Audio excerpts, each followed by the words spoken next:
নমস্কার, কেমিস্ট্রি অনার্সের set 7-এর question answer practice করছি। এখানে কোশ্চেনটা বলেছে draw energy profile diagram aromatic halogenation reaction with mechanism. So aromatic halogenation reaction করব। সেখানে কি হয়, বেনজিন এর সঙ্গে ক্লোরিন আর FeCl3 নিয়ে ক্লোরোবেনজিন তৈরি হয়। সবার প্রথম এর মেকানিজমটা করবার চেষ্টা করছি। সো তুমি ক্লোরিন মলিকুল নিলে আর নিলে FeCl3, তো কী হবে, ক্লোরিনের যে লোন পেয়ার রয়েছে এই লোন পেয়ার FeCl3 নিলে ক্লোরিন এখানে Cl এর মাথায় প্লাস আর FeCl3 এটা হবে মাইনাস। নেক্সট স্টেপে কী হবে, নেক্সট স্টেপে এই বন্ডটা বেরিয়ে চলে যাবে এবং ক্লোরিন একটা প্লাস তৈরি করবে, যেটা বেনজিনের সঙ্গে রিয়াকশানটা হবে। কিভাবে রিয়াকশানটা হবে, এই একটা ডবল বন্ড গিয়ে ক্লোরিনটাকে নিলে এই বন্ড এখানে ক্লোরিন চলে আসবে, এখানে চলে আসবে প্লাস চার্জ। তারপর যেখানে ক্লোরিন চলে এসেছিলো সেখানকার হাইড্রোজেনটা এখানে ব্যাক করবে, দিলে এটা ক্লোরিন চলে এলো। এবার এটাকে যদি আমরা এনার্জি প্রোফাইল ডায়াগ্রামে করি, এই দিকটা এনার্জি আর এই দিকটা রিয়াকশান প্রোগ্রেস থাকবে। ঠিক আছে, এটা রিয়াক্ট্যান্ট এবং এটা হলো প্রোডাক্ট। মাঝখানে থাকবে ইন্টারমিডিয়েটটা। কোন ইন্টারমিডিয়েট? এই হলো ইন্টারমিডিয়েট, যেটা গোল বাকিয়েছে। প্রথম ইন্টারমিডিয়েট আসাটা খুব ডিফিকাল্ট, তাই জন্য এটা হলো স্লো স্টেপ, এনার্জিটা হামটা বেশি থাকবে। তারপরে দেখো তাড়াতাড়ি হয়ে যাবে, তার মানে এটা হামটা কম থাকবে। ওকে, পরেরটা আসি। বলেছে কম্পেয়ার নিউক্লিওফিলিসিটি, দুটোর মধ্যে নিউক্লিওফিলিসিটি কোনটা বেশি হবে। ঠিক আছে, দেখো নিউক্লিওফিলিসিটি প্রপোর্শনাল টু 1 স্টেরিক এফেক্ট। তো যদি তুমি খেয়াল করে দেখো, দ্বিতীয় কম্পাউন্ডের মধ্যে দেখো স্টেরিক এফেক্ট বেশি, তাই জন্য প্রথম কম্পাউন্ডার নিউক্লিওফিলিসিটি বেশি হবে। 2 নম্বর, তো কোনটা নিউক্লিওফিলিসিটি বেশি? দেখো নিউক্লিওফিলিসিটির সঙ্গে এস ক্যারেক্টার ইনভার্সলি প্রপোর্শনাল। এবার হাইব্রিডেশন যদি দেখি, এটা sp, এটা হলো sp2, এটা হলো sp3। sp হাইব্রিডেশন মানে 50% এস ক্যারেক্টার, sp2 মানে 33.3% এস ক্যারেক্টার, আর sp3 মানে হলো 25% এস ক্যারেক্টার। তাহলে দেখতে পাচ্ছি প্রথমটার ক্ষেত্রে এস ক্যারেক্টার কম, তাহলে প্রথম কম্পাউন্ডের ক্ষেত্রে কী হবে, এস ক্যারেক্টার লেস। আর এস ক্যারেক্টার লেস মানে নিউক্লিওফিলিসিটি কী হবে, হাই হবে। ওকে, পরের কোশ্চেনে আসি। বলেছে find KCP and TCP product বিউট 1,3-diene react with HBr। তা দেখো এই কম্পাউন্ডটা HBr এর সঙ্গে রিয়াকশান করছে। তো প্রথমে H+Br- আছে, প্রথমে এই বন্ডটা এইটা এলো, তাহলে CH2 ডবল বন্ড CH, এখানে CH এর মাথায় প্লাস আর CH2 আজ মিলে CH3 হলো। এবার এখানে দুটো পসিবিলিটি থাকছে, একটা হলো সবুজ কালি যে দেখাচ্ছি, Br- গিয়ে এখানে এসে অ্যাটাক করবে, তো এই যে প্রোডাক্টটা তৈরি হবে এখানে অ্যাটাক করার পর এই প্রোডাক্টটা হলো আমার কাছে KCP প্রোডাক্ট, কাইনেটিক্যালি কন্ট্রোল প্রোডাক্ট। আর একটা পসিবিলিটি আছে, দেখো এই ডবল বন্ডটা রেজোন্যান্স করবে, রেজোন্যান্স করে এখানে একটা প্লাস চার্জ তৈরি করবে, তার মানে রেজোন্যান্স করে প্রোডাক্ট তৈরি করছে, মোর স্টেবল প্রোডাক্ট হবে, যেটাকে আমরা TCP প্রোডাক্ট বলবো। বিআরটা এখানে অ্যাটাক করলে এখানে ব্রোমিন চলে এলো এবং আমার কাছে যে প্রোডাক্টটা তৈরি হলো এই প্রোডাক্টটাকে আমরা বলবো কি, TCP প্রোডাক্ট। সো এইভাবে আমরা KCP এবং TCP প্রোডাক্টটা বার করে নিতে পারলাম। পরে কোশ্চেন বলছে এই কম্পাউন্ডটা বলছে রেসিমাইজড করে in presence of polar solvent হাইড্রোলিসিসের সময়। পোলার সলভেন্টে কী হয়, পোলার সলভেন্টে যে কোনো বন্ড মানে ইলেকট্রোনেগেটিভ গ্রুপ থাকলে সেটা ব্রেক হয়ে যায়। এই যে পোলার প্রোটিক সলভেন্ট বলেছে, পোলার প্রোটিক সলভেন্টের হলো আর এর সঙ্গে একটা হ্যালোজেন থাকলে হ্যালোজেনটাকে ব্রেক করে দেয়, তাহলে এইটা ব্রেক করে দিল। বুঝেছো রোলটা কি পোলার সলভেন্টে? তাহলে একটা কার্বোক্যাটায়ন তৈরি হলো। এবার এই যে হাইড্রোলিসিস করবার জন্য ওয়াটার মলিকুল কোথা দিয়ে আসতে পারে, এইখান থেকেও অ্যাটাক করতে পারে, এই দিক থেকেও অ্যাটাক করতে পারে। তার মানে আমার কাছে যে প্রোডাক্টটা তৈরি হবে, যে ওয়েস্টটা আসবে এটা হলো রেসিমাইজড। ওকে, মানে আপ সাইড এবং ডাউন সাইড দুটো সাইড দিয়ে অ্যাটাক করছে, তাই এটা রেসিমাইজড হবে। পরে কোশ্চেন, হ্যাঁ, how do you separate plus minus lactic acid? Lactic অ্যাসিডের ফর্মুলা কি? CH3OH H C double bond OH। তো এই বন্ডটা এখানে পড়লো, এই বন্ডটা উপরে উঠে গেল। আচ্ছা, সেপারেট করব কি করে বলেছে, ঠিক আছে। ল্যাকটিক অ্যাসিডে আমি ডেসিমাইজেশন দেখাচ্ছিলাম, সেপারেট করব কি করে। তো ল্যাকটিক অ্যাসিডের ফর্মুলাটা নিলাম, কী হয়? CH3CHOH COOH। তো এখানে মাইনাস ব্রুসিন দিলাম। তো মাইনাস ব্রুসিন দিলে কি হবে? প্লাস এই যে ল্যাকটিক অ্যাসিডের যে ফর্মুলা, ঠিক আছে, সঙ্গে মাইনাস ব্রুসিন, আর একটা মাইনাস এইটার সঙ্গে যে ফর্মুলা তার সঙ্গে মাইনাস ব্রুসিন লেগে থাকবে। এবার আমরা এটাকে কি করব? Fractional crystallisation.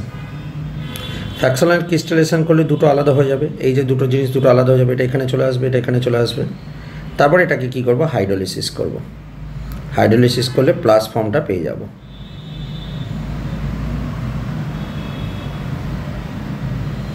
এদিকটাও হাইড্রোলিসিস যদি করো মাইনাস ফর্মটা পেয়ে যাবে।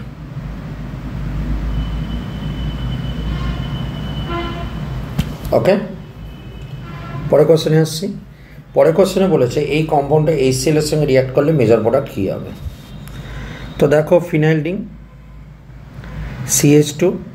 CH2OH এটাকে HCl এর সঙ্গে রিয়াকশান করছে, H প্লাস Cl মাইনাস। প্রথমে লোন পেয়ার দিয়ে H প্লাসটাকে নেবে, তো নেওয়ার পর কেমন হবে? CH2OH2, এটা হলো প্লাস। নেক্সট স্টেপ এটা বেরিয়ে যাবে, বেরিয়ে গেলে এই বেঞ্জিন রিং CH2 প্লাস। এটা দেখো 1 ডিগ্রি কার্বোক্যাটায়ন, পাশ থেকে একটা হাইড্রোজেন মাইগ্রেট করে আসবে, তাতে 2 ডিগ্রি কার্বোক্যাটায়ন তো হবেই, তার সঙ্গে রেজোন্যান্স স্টেবিলাইজড হবে। এটা 2 ডিগ্রি তো হলোই, তার সঙ্গে দেখো এই রিংয়ের সঙ্গে রেজোন্যান্স করতে পারছে। নেক্সট স্টেপে কী হবে? এই যে HCl এর Cl মাইনাসটা এখানে এসে অ্যাটাক করবে, এবং প্লাসে গিয়ে অ্যাটাক করছে, বুঝতে পারছো, আপ সাইড ডাউন সাইড দুটো সাইড দিয়েই অ্যাটাক করতে পারছে। তো প্লাস মাইনাস প্রোডাক্টটা তৈরি হবে, ডেসিমাইজড প্রোডাক্ট তৈরি হবে, তাই তো?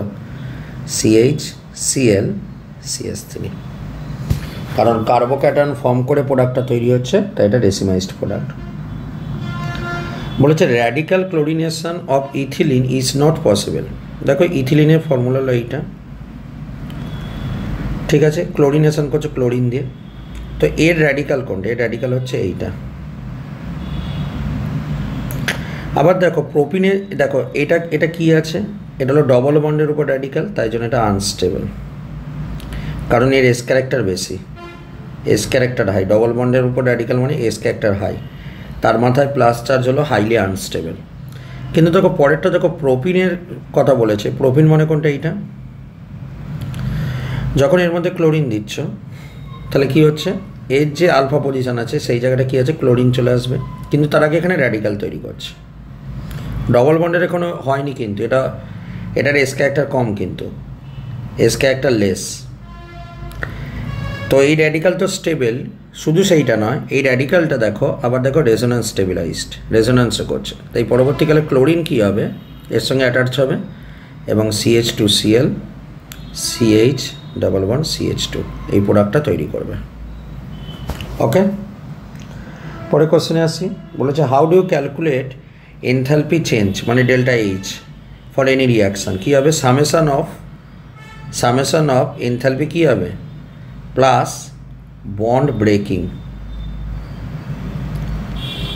মানে বন্ড ভাঙবার জন্য যে enthalpy, minus summation of enthalpy bond making. Okay, পরে কোশ্চেন। এই কম্পাউন্ডটা অ্যানহাইড্রাস AlCl3 সঙ্গে রিয়াকশন করেছে, বলেছে সুটেবল কার্বোক্যাটায়নটা লেখো। তো অ্যানহাইড্রাস AlCl3 কী করবে? এই যে ক্লোরিনের যে লোন পেয়ারটা রয়েছে সেই লোন পেয়ারটাকে নিয়ে নেবে। নিয়ে নিলে কি হচ্ছে? এই বেঞ্জিন, এই C double bond Cl lone pair নিয়ে নিয়েছে মানে প্লাস, এবং AlCl3 এটা থাকছে মাইনাস। নেক্সট স্টেপে কী হবে? নেক্সট স্টেপে এটা বেরিয়ে চলে যাবে, বেরিয়ে গেলে এই বেঞ্জিন কার্বন ডবল বন্ড এর মাথায় প্লাস হচ্ছে। এখন দেখো এই যে প্লাসটা রয়েছে এই প্লাসটা অক্সিজেনের লোন পেয়ার দিয়ে resonance stabilized, resonance stabilized carbocation, বুঝতে পারছো? তো এই কারণে রেজোন্যান্স স্টেবিলাইজড কার্বোক্যাটায়ন সে ফর্ম করে। পরের কোশ্চেন বলেছে Z but two ene is less stable than E but two ene, কেন?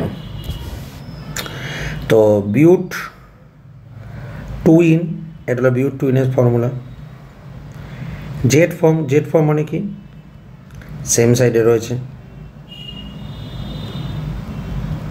আরেকটা বলেছে ই ফর্ম মানে কোথায় রয়েছে? অপোজিটে রয়েছে। এই তো দুখানা স্ট্রাকচার। এবার দেখো যেটা জেড ফর্মে রয়েছে এই যে CH3 গ্রুপগুলো কাছাকাছি থাকবার জন্য এখানে স্টেরিক এফেক্ট হচ্ছে, এবং স্টেরিক এফেক্ট হওয়ার জন্য এটা হবে আনস্টেবল। তো কম্প্যাটিবলিভাবে দ্বিতীয়টা স্টেবল হবে, ঠিক আছে? পরেরটা বলেছে which carbonium ion is more stable, কোনটা বেশি স্টেবল? দেখো দ্বিতীয়টা দেখো দুদিকেই রেজোন্যান্স করছে, প্রথমটাও দুদিকে রেজোন্যান্স করছে, এই দিকে করছে, এই দিকে যখন করছে তখন কিন্তু এইখানে লোন পেয়ারটা দিয়ে একটা ক্রস কনজুগেশন হচ্ছে, ক্রস কনজুগেশন। তাহলে প্রথমটার মধ্যে একটা ক্রস কনজুগেশন হচ্ছে, বুঝতে পারছো? তাই জন্য এই কার্বন আয়নটাকে কী করে দেয়? আনস্টেবল করে দেয়।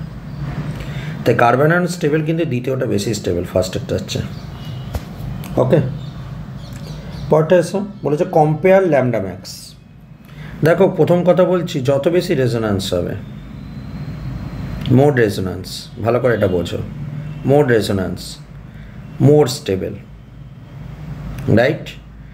যত বেশি স্টেবল হবে লেস এনার্জি, ঠিক আছে? এবার দেখো এনার্জি সমান কি জানি? Hc/λ। তাহলে এনার্জি যত লেস হবে ল্যামডার সঙ্গে ইনভার্সলি প্রপোর্শনাল, তা লেস এনার্জি মানে মোর ল্যামডা ম্যাক্স। পয়েন্টটা ধরতে পেরেছ? তো আমি দেখব কোনটা বেশি রেজোন্যান্স করছে। অ্যাকচুয়ালি রেজোন্যান্সের জন্যই শুধু স্টেবিলিটি পায় তা না, স্টেবিলিটি পাওয়ার অনেক কারণ থাকতে পারে। কিন্তু দেখো দ্বিতীয় কম্পাউন্ডটা দেখো ক্রস কনজুগেশন, দেখো ডবল সিঙ্গেল ডবল, আবার দেখো double single double, cross conjugation হচ্ছে। তো এইটার মধ্যে বেশি পরিমাণে কী হচ্ছে? স্টেবল হচ্ছে, এনার্জিটাও কম হচ্ছে, ল্যামডা ম্যাক্সটা বেশি হচ্ছে। এই কম্পাউন্ডটা কী আছে বলো তো? এই কম্পাউন্ডটা তো কম্প্যাটিবল হবে আনস্টেবল, ঠিক আছে? তাই জন্য ল্যামডা ম্যাক্স বি কম্পাউন্ডার বেশি হবে এ কম্পাউন্ডার চেয়ে।